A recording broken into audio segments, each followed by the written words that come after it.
What's up, everybody? Welcome back to The Devil's in the Details. I'm BD, and thank God it's Friday.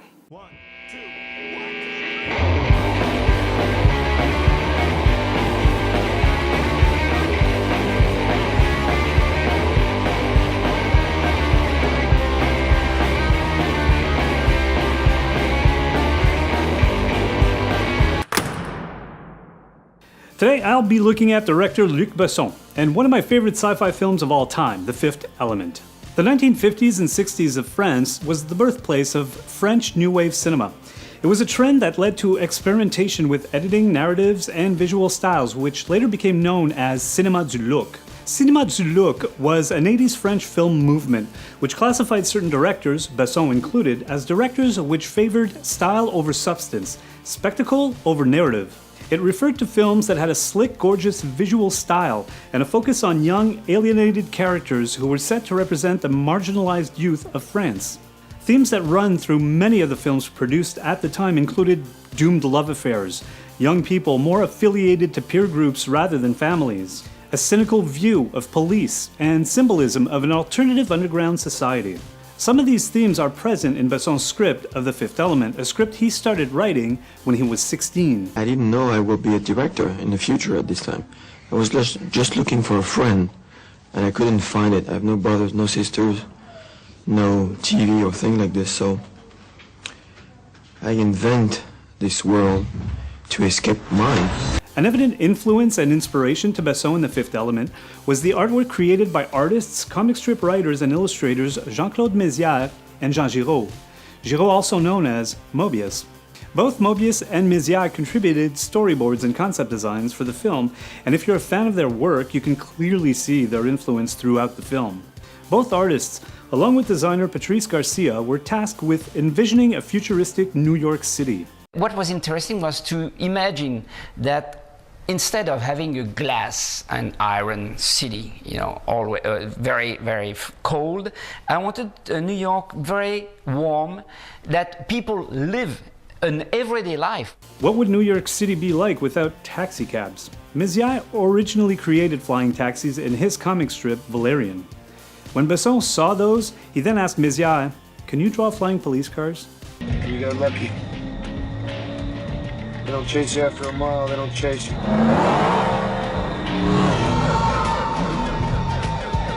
Two of the main races for the film, the Mondoshawan and the Mangalores, took several months of exploration to evolve into the final creatures seen in the film.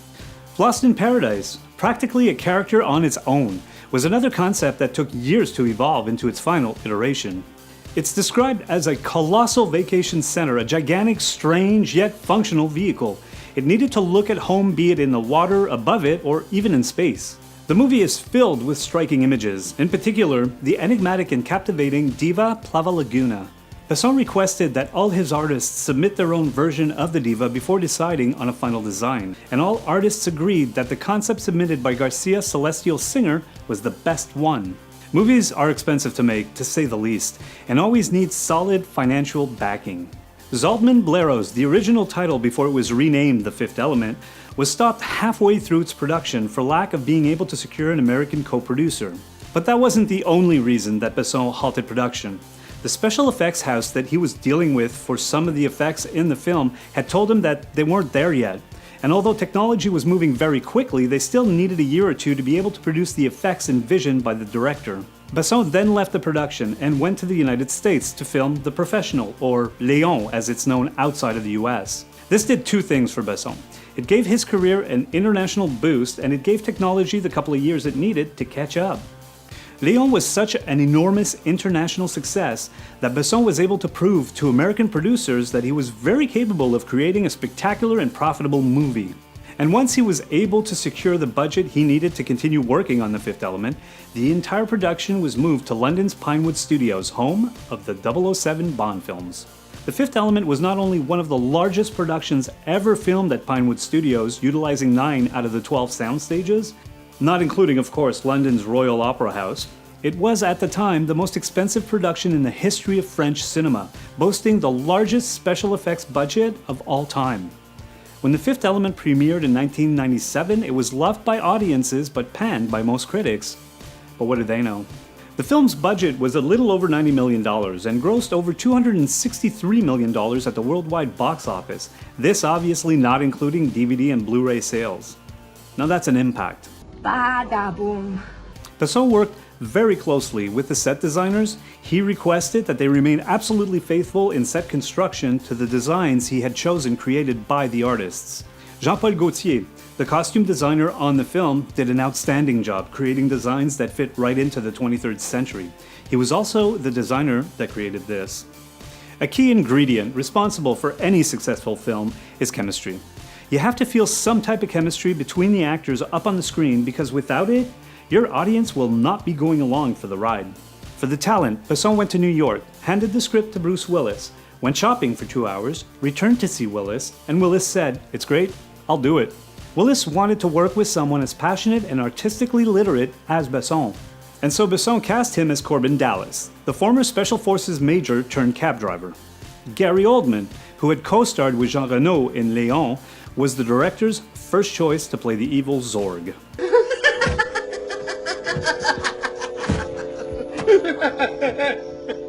We're not here. Oldman actually had no idea what he was getting into. When he first saw the costume for Zorg, he was quite shocked and confused, but quickly realized that if he gave in and surrendered to the world created by the filmmaker, that his performance would be that much the better for it. And that hairpiece. Are you making fun of me? After an extensive search of over 5,000 girls worldwide, Besson finally chose Ukrainian-born model Milla Jovovich as the perfect Lilu. Supreme being. Me protect you. Milla threw herself into the role, training 3 hours a day, pulling muscles she didn't even know she had. Her language and dialogue was kept hidden from Bruce Willis, which only added to his surprised reactions to what she was saying once the camera was rolling.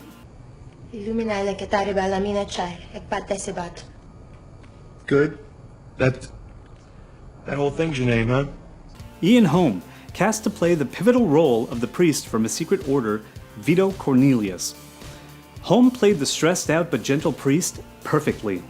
And comedian Chris Tucker, who arguably would steal the show. His performance alone is worth the price of admission to the film. His portrayal of the loud, arrogant, and flamboyant Ruby Rhod was simply unbelievable. He embodied the nature of the character, wore the skin like a glove. He borrowed mannerisms from Prince and Michael Jackson to bring the character to life. The remaining of the cast was also very well chosen. It was as eccentric as it was eclectic. Diva Plava Laguna, played by Mae Wen, although Mae Wen wasn't the voice behind the diva, that was Albanian opera singer and soprano Inva Mula. The film's composer, Eric Serra, said that for the scene to work, they needed the diva to sound like an alien. Therefore, they had to create notes that no human could sing. So he purposely wrote unsingable things, some too low, some too high, sentences that were too fast, that he would then arrange with a sampler. And on a side note, the song is singable, as proven by Jane Zhang.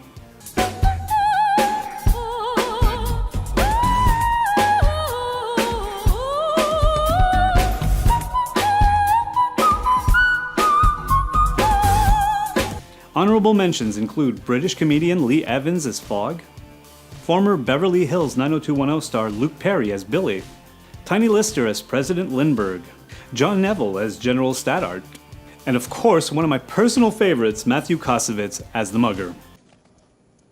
There you go. Give it a gas! When asked to describe the director, Milla Jovovich related the following. Besson is the writer, the cameraman, the cinematographer, the actor, the acting coach. He's everything.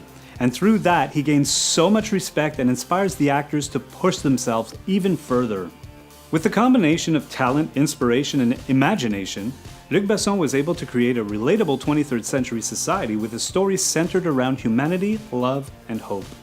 I truly enjoyed diving back into this film. I love it as much today as I did when I first saw it. I'd appreciate any comments you'd like to share on The Fifth Element, and as always, thank you so much for tuning in, liking, sharing, and subscribing. And tip of the hat to our Patreon subscribers. Today's show was brought to you by The Stylist. Not that one, but most definitely that one. I'll see you guys next Friday. Here he is, the one and only winner of the Gemini Croquette Contest. boy is huge, like fire. So start melting, ladies, because the boy is hotter than hot. He's hot, hot, hot.